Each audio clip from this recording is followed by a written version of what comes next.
सत केवल साहेब, सत केवल साहेब, सत केवल साहेब। परम गुरु श्रीमद करुणा सागर महाराज श्री रचित पंचम स्वसंवेद यानी पंचम सूक्ष्म वेद जंगम तिलक चिंतामणि स्कंद है तीसरा और चौपाई नंबर है 85।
ज्ञान संप्रदाय के आद्य स्थापक अनंत ब्रह्मांडाधीश केवल कर्ता के परम विशेष अंश सकर्ता सत केवल का महाद सजान जान स्वरूप को अनेक न्यायों से प्रत्यक्ष प्रमाण से प्रतिपादन करने वाले पंचम स्वसंवेद के रचयिता अनंत अंशों के तारणहार केवल धर्म धुरंधर नव बुद्धि के सागर महान समर्थ परम श्रेष्ठ परम विभूतिवान परम दयालु परम कृपा निधि सर्वज्ञ दिव्य परम गुरु श्रीमद करुणा सागर जी महाराज जगत के जिज्ञासु और मुमुक्षु अंशों को यथार्थ ज्ञान का उपदेश देते हुए स्वरचित पंचम स्वसंवेद ग्रंथ के तीसरे स्कंद की 86वीं 85वीं चौपाई में अपनी अलौकिक अमृतमय वाणी से कहते हैं कि शस्त्र सकल बहुविधि मत मत के किरखी राज क्षत्रिय नरपत के। दिव्य परम गुरु जी जंगम तिलक चिंतामणि का वर्णन करते हैं कि जंगम जाति के जो शरीर है जंगम जाति के सभी प्रकार के शरीर के अंग में बाल तिलक आकृति और गति का दर्शन होता है। किसी का हाथ पैर मुख पूंछ कुछ न कुछ अंग अणिअग्र होता है। और आगे परम गुरु जी कहते हैं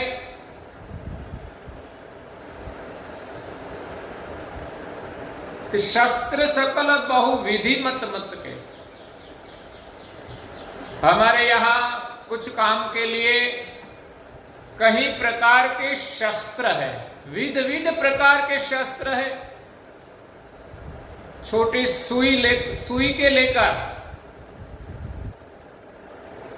हमारे घर में सब्जी संवारने के लिए चप्पा भी होता है और कई हथियार हमारी सुरक्षा के लिए भी होता है। तो जितने भी शस्त्र है और हमारे काम के लिए जो साधन है वो सब अणि अग्रगति के हैं। यह परम गुरु जी कहते हैं कि किरखी रास, किरखी मतलब कृषि,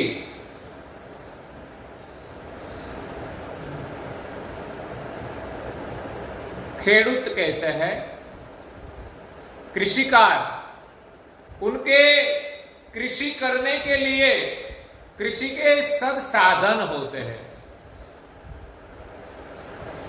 जो खेत में चलाया जाता है वो हम देखें तो सब अणि अग्र आकार के होते हैं। बिना अणि अग्र वो जमीन को गाड़ नहीं सकते, जमीन को ठीक नहीं कर सकते, जमीन से घास नहीं निकाल सकते। इसीलिए चाहे पहले हाथ से चलाते थे, आज यंत्र आ गए हैं, लेकिन उनका जो साधन होता है वो अणियग्र गति का होता है। औजार की कई कुछ अलग अलग नाम होते हैं, सब अपने अपने मुल्क में अलग अलग नाम से जानते हैं, और अलग अलग मुल्क में अलग अलग साधन से भी खेती की जाती है।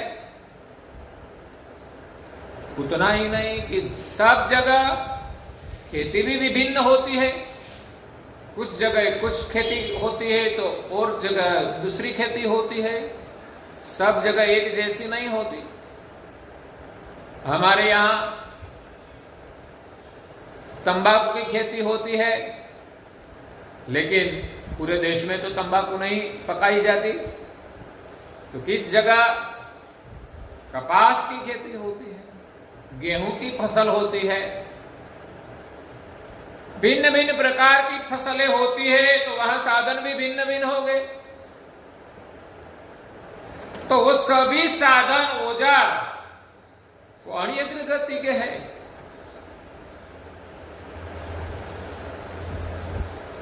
क्षत्रिय नरपत के, हमारे यहां देश का शासन करने वाला जो नरपत थे, राजा थे, वो ज्यादातर क्षत्रिय थे, क्योंकि 4 वर्ण है, ब्राह्मण, क्षत्रिय, वैश्य और शूद्र। चारों की बुद्धि विभिन्न होती है, उन बुद्धि और संस्कार के अनुसार उनका वर्ण तय किया जाता है। ऐसा नहीं कि जो ज्ञाति में जन्म लिया वही उस वर्ण का है। हाँ, ज्यादातर वो संस्कार इसमें होता है, इसीलिए हमें जिस एक वर्ण होता है इसमें जो जन्म लेता है वही जाति से वो पहचाना जाता है। तो ब्राह्मण विशेष धार्मिक विधि विधान करते हैं, उसमें ज्यादा सत्व गुण प्रधान है, तो वो काम वो ज्ञाति के लोग नहीं कर सकते। शूद्र के पास इतनी बुद्धि नहीं होती कि वो शास्त्रों का अध्ययन कर सके, इसीलिए धर्म के अनुष्ठानों का कार्य वो सब ब्राह्मण करते थे। कर्मकांड विधि भी वो ब्राह्मण करते हैं। दूसरा है क्षत्रिय। क्षत्रिय का धर्म क्या है? प्रजा की रक्षा करना, प्रजा पर शासन भी वो करते हैं और उनकी रक्षा भी करते हैं। तो पहले राजा क्षत्रिय थे,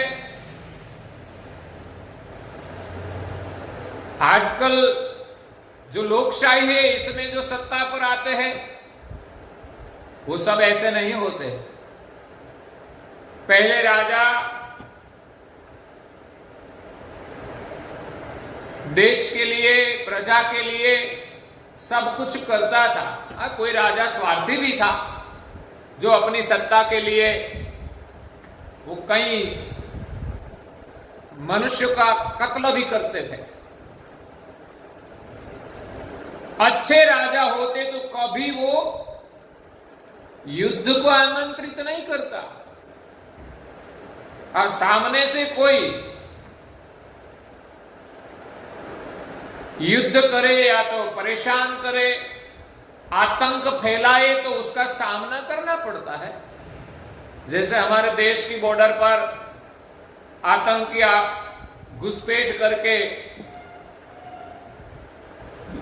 लोगों पर हमला करते हैं,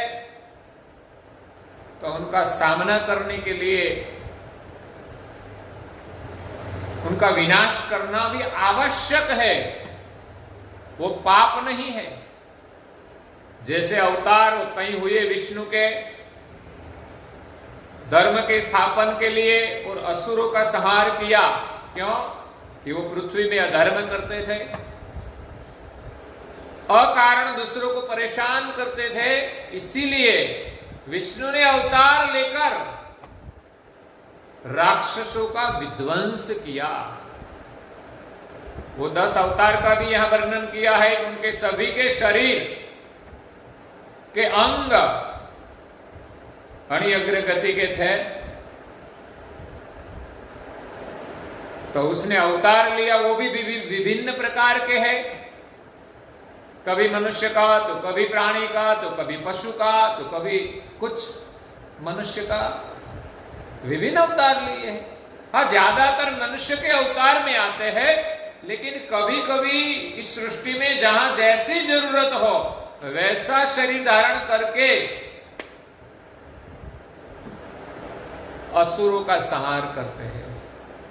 तो कहने का मतलब है क्षत्रिय का जो कार्य है वो सुरक्षा का कार्य है, और सुरक्षा के लिए कभी कभी हथियार की भी जरूरत पड़ती है।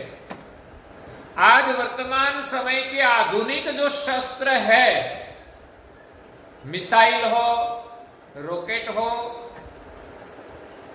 एरोप्लेन हो, वो सब अणियग्र आकार के होते हैं। बिना अणियग्र वो गति ही नहीं कर सकते। एक वैज्ञानिक संशोधन है कि प्लेन बनाया जाता है तो क्यों आगे से अणियग्र आकार होता है, कि वो तेज गति से हवा में आगे बढ़ सके, हवा को काट के बीच में जगह कर सके। नहीं तो आगे से सीधा भाग रखा जाए शायद, तो प्लेन इतना गति नहीं कर सकेगा। तो अणियग्र गति का महत्व है। तो ब्राह्मण, क्षत्रिय, वैश्य का कार्य है व्यापार का, वो और का काम नहीं कर सकते। ब्राह्मण क्षत्रिय का काम नहीं कर सकते, वैश्य भी नहीं कर सकते। वैश्य का काम व्यापार का है, तो वो बुद्धि से काम लेते हैं, कभी हमें नुकसान न जाए, वैसा बुद्धि का काम, व्यापार का काम है जो वैश्य का है। हमारे यहां वणिक लोग बहुत बुद्धिमान थे। बनिया, हम कहते बनिया बहुत बुद्धिमान होते हैं। उनकी बुद्धि तो बनिया जैसी है, वो कभी घाटे में नहीं जाते। इस प्रकार वो बिजनेस करते हैं, वो कभी लालच में भी नहीं आते।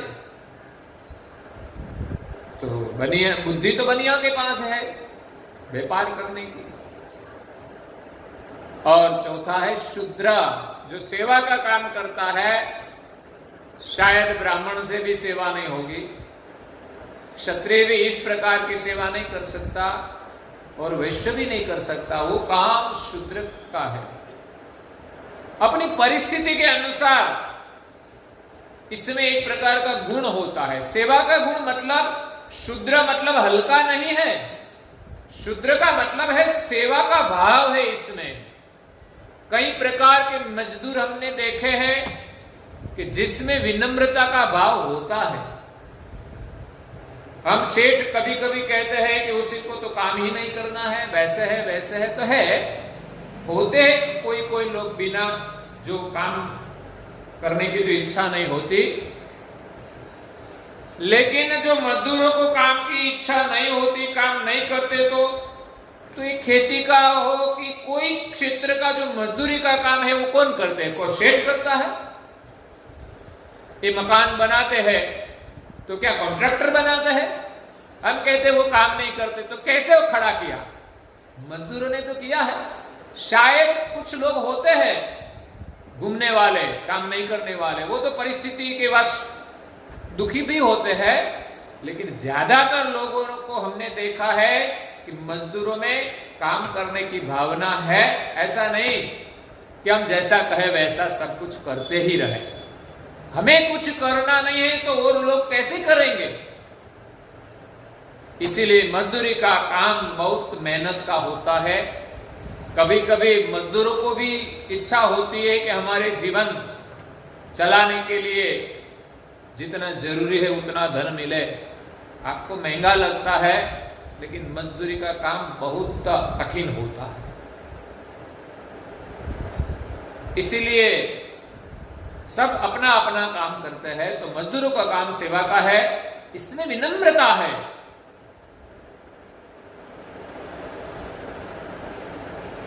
तो वो अणिअग्रगति का व्यवहार कहा जाता है।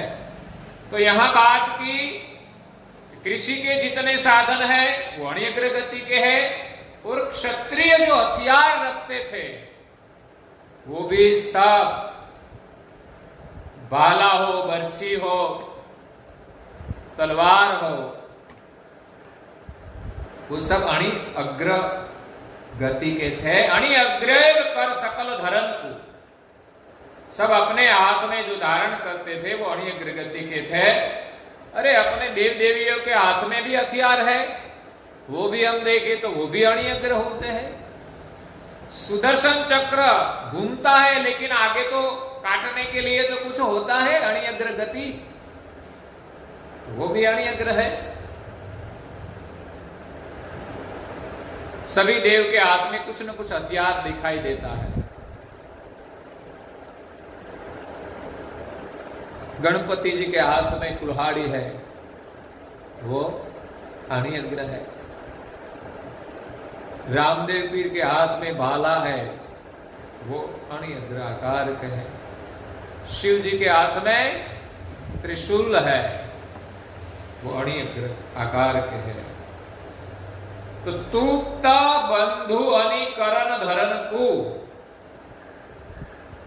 एक क्यों धारण करते हैं हाथ में? तो कि जीवों को तृप्त करने के लिए, अपनी तृप्ति ऐसी होती है कि जीवों की रक्षा करना वो हमारा कर्तव्य है। इस कर्तव्य के पालन के लिए अपने हाथ में हथियार धारण करते हैं, तो उनको तृप्ति होती है, और जिनकी रक्षा करते हैं उनको भी शांति मिलती है। कहीं जोखम होता है रास्ते में, तो हमारे हाथ में हथियार होता तो हमें शांति रहती, तृप्ति रहती कि हमारे पास कुछ सुरक्षा के लिए तो है। तो इसी प्रकार आज अलग अलग देश में बहुत बड़ी शस्त्र शक्ति है, बड़ी सैन्य शक्ति है। ऐसे तो जो कोई आपस में न लड़े तो न तो सैन्य की जरूरत है, न तो इतने शस्त्र की जरूरत है। इतने सैनिक है, इतने शस्त्र है, शायद उनकी जरूरत न हो तो इनके पीछे इतना पैसा लगा रहता है कि शायद सब देश की गरीबी दूर हो जाए। इतना पैसा शस्त्र में लगाया जाता है। लेकिन क्या करें, सृष्टि की विडंबना भी ऐसी है कि सब कुछ करना पड़ता है। तो आगे परम गुरु जी जंगम जाति का वर्णन करते हुए तिलक की महिमा गाते हैं।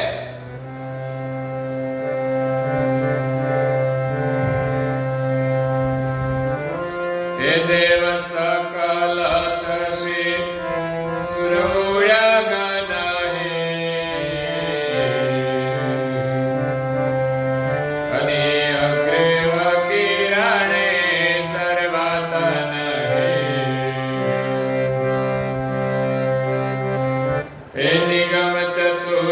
सुर सुर स्वर सुर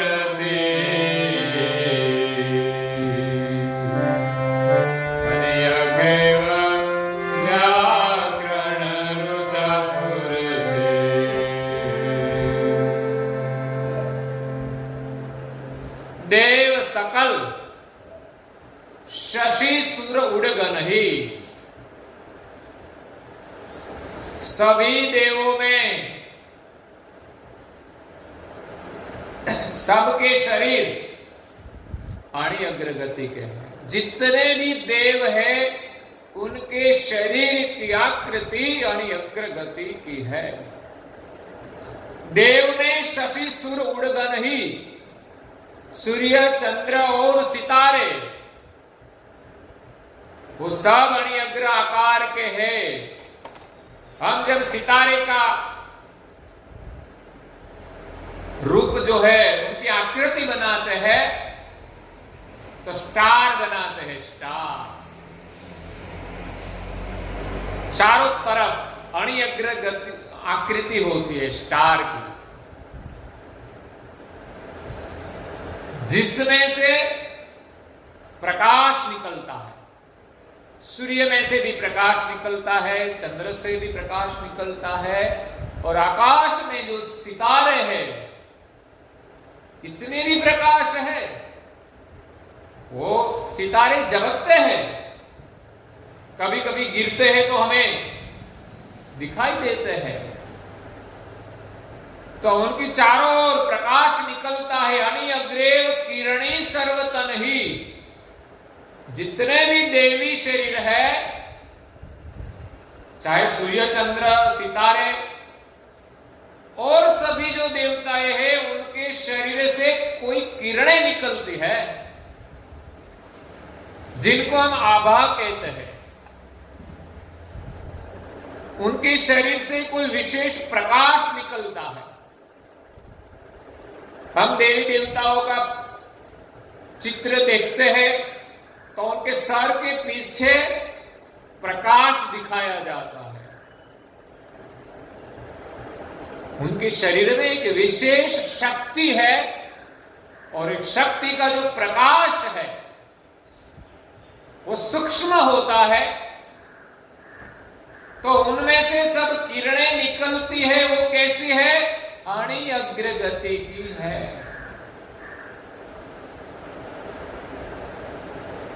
सूर्य चंद्र उड़गन यानी सितारे और सभी प्रकार के देव से निकलने वाली जो चेतना है, ऊर्जा है, प्रकाश है, आभा है, वो सब अणि अग्रगति की होती है। निगम चतुर चुर चुर स्वर सुरती, निगम यानी वेद। यहां पांचवा वेद का वर्णन नहीं है, क्योंकि पांचवा वेद का वर्णन तो स्वयं परम गुरु जी यहां कर रहे हैं। इसमें कहते हैं कि जो चार वेद है, हमें पता नहीं इसमें क्या है, पढ़े तो पता चले। वेद हिंदू संस्कृति के पुरातन शास्त्र है। वेदो अखिलो धर्म मूलम, अखिल धर्मनु मूल वेद है। चार वेद, जो कि चार वेद का मूल भी पांचवा वेद है, लेकिन दुनिया उसको जानती नहीं। कई लोग अपने अपने मत के अनुसार किसी को पांचवा वेद मान लेते हैं। हमने भक्तमाल पढ़ा था, इसमें लिखा था कि महाभारत पांचवा वेद है। ऐसे लिख दिया तो पांचवा वेद हो नहीं जाता। पांचवा वेद बहुत सूक्ष्म है,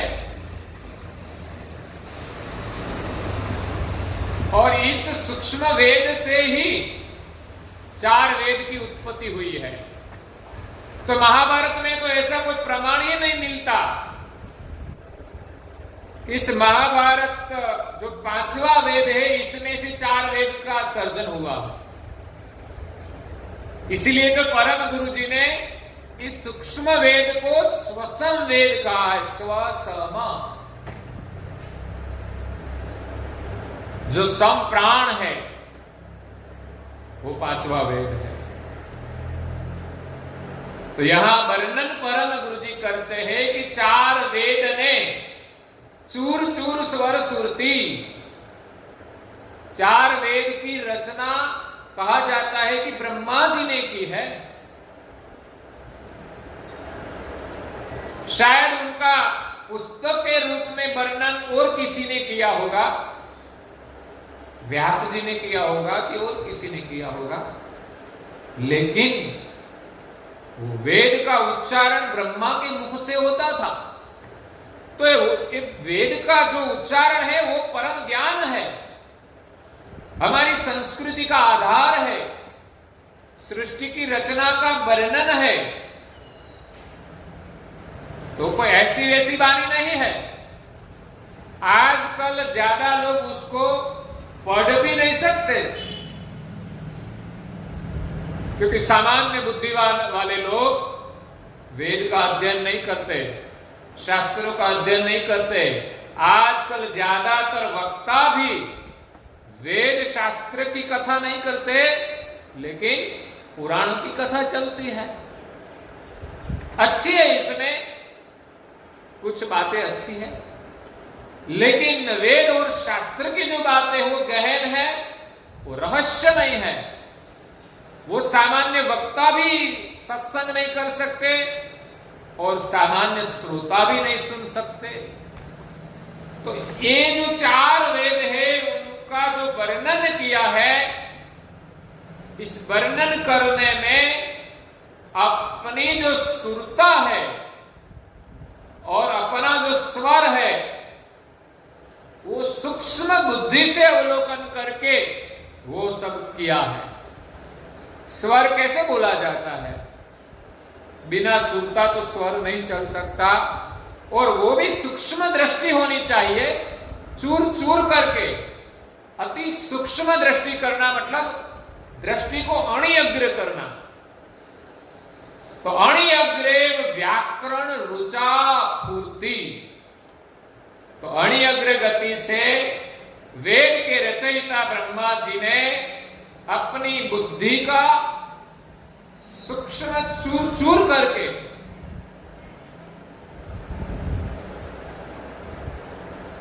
परम गुरु जी ने कहा है कि वेद वदित इत की सबे चित्त की करी चरा, चित्त का दीपक बनाकर, अणिअग्र ज्योति गति बनाकर इस सृष्टि का अविलोकन करके ब्रह्मा जी ने चार वेद का उच्चारण किया है।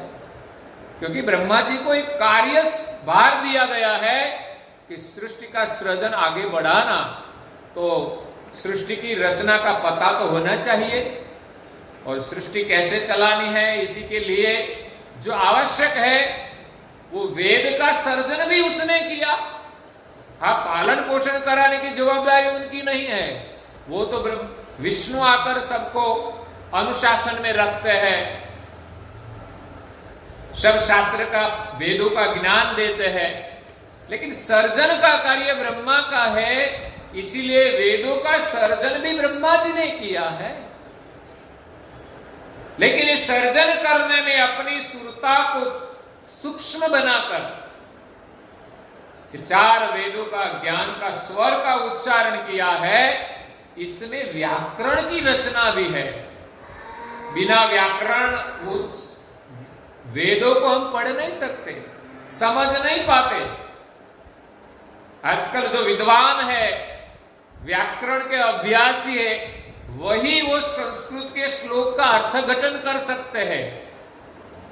कई वक्ता वो बोलते हैं श्लोक, लेकिन श्रोता को मालूम नहीं पड़ता कि श्लोक में क्या बोला, लेकिन बाद में वो उसका अर्थघटन करते हैं, तो वो अपनी सूक्ष्म दृष्टि से करते हैं। तो जिसने श्लोकों की रचना की है उनको समझने के लिए भी दृष्टि सूक्ष्म करनी पड़ती है, तो वो श्लोक की रचना करने वालों ने कैसी सूक्ष्म दृष्टि होगी। परम गुरु जी का कहना है कि वेदों ने जो ऋचाएं बनाई है, श्लोक बनाए हैं, वो व्याकरण जो बनाए हैं वो अणिअग्र गति से अपनी सुरता को बनाकर इस ऋचा और व्याकरण का स्वर का उच्चारण किया है। तो ये अणिअग्र गति का इतना महत्व है। आगे परम गुरु जी और वर्णन करते हैं, लेकिन हम चिंतन करके धीरे से आगे बढ़ेंगे, कल वो सुनेंगे। आज के प्रवचन को यहाँ विराम देते हैं। श्रीमद् करुणा सागर जी महाराज की जय।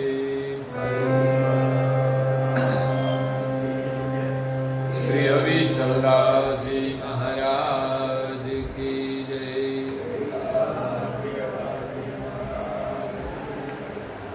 सत केवल साहेब, सत केवल साहेब, सत केवल